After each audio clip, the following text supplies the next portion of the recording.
Assalamualaikum warahmatullahi wabarakatuh. Sebelumnya perkenalkan, nama saya Alfi Apriani dengan NIM 20102010002.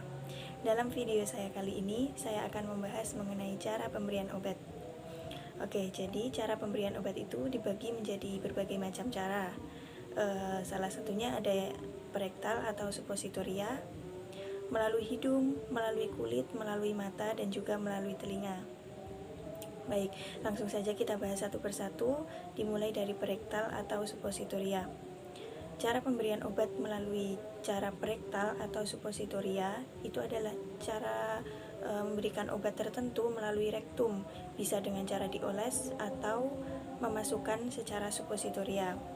Cara yang dioles itu biasa dicontohkan pada pasien hemoroid dan luka pada anus. Sedangkan cara suppositoria itu contohnya adalah pada obat sesak nafas, sembelit, dan anti kejang. Cara kerjanya sendiri yaitu kita meminta pasien untuk membuka baju bagian bawah dan memposisikan pasien untuk miring ke kiri dengan lutut bagian atas dinaikkan sekitar 90 derajat, kemudian olesi ujung obat dan ujung tangan dengan jeli. Kemudian masukkan obat tersebut ke anus pasien sambil meminta pasien untuk tarik nafas dan tidak mengejan.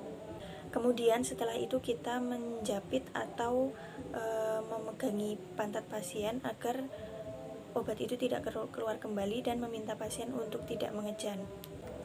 Pasien dianjurkan untuk berbaring selama 20 menit tanpa berpindah posisi untuk mencegah supaya agar obatnya tersebut tidak keluar kembali. Kemudian yang kedua, kita akan membahas tentang pemberian obat melalui hidung. Pemberian obat melalui hidung itu bisa dengan cara diteteskan ataupun dihirup. Contoh untuk yang ditetes itu adalah obat flu atau asma, lalu yang dihirup contohnya inhaler, inhalasi, dan penguapan. Berikut saya akan menjelaskan cara kerjanya. Yang pertama, kita bantu klien mengambil posisi terlentang dan kepala datar menghadap ke atas agak tengadah, lalu menganjurkan klien untuk bernapas melalui mulut. Selanjutnya, pegang alat tetes 1 cm di atas nares dan masukkan sejumlah tetesan yang diinstruksikan melalui garis tengah tulang etmoid. Dan mintalah klien berbaring terlentang selama 5 menit dan tidak mengembuskan napas melalui hidung. Jadi mengembuskan napas hanya dianjurkan melalui mulut saja. Kemudian yang ketiga adalah pemberian obat melalui kulit. Ada 5 cara pemberian obat melalui kulit. Yang pertama yaitu dioleskan. Contohnya bisa seperti krim atau lotion. Kemudian yang kedua dikompres, contohnya Revanol atau air hangat. Kemudian yang ketiga adalah penyinaran, biasanya ultraviolet dan radiasi. Selanjutnya yang keempat yaitu dibakar. Sebagai contohnya yaitu pengambilan jaringan kecil dengan kauter. Yang terakhir ditabur dengan contoh powder. Cara kerjanya, kita bebaskan dulu area yang akan diobati dari kain penutup, misalnya baju atau selimut. Lalu bersihkan area tersebut dengan kasa steril dan biarkan mengering. Kemudian baru oleskan atau ditaburkan obat secara merata pada area yang akan diobati dan tutup kembali area tersebut menggunakan kasa dan kenakan kembali pakaian pasien. Kemudian yang keempat adalah pemberian obat lewat mata, yaitu pemberian obat-obatan atau cairan tertentu ke dalam mata.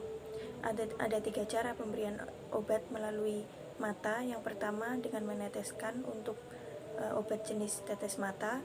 Kemudian yang kedua mengoleskan untuk obat jenis salep mata. Dan yang ketiga adalah membilas untuk jenis irigasi mata.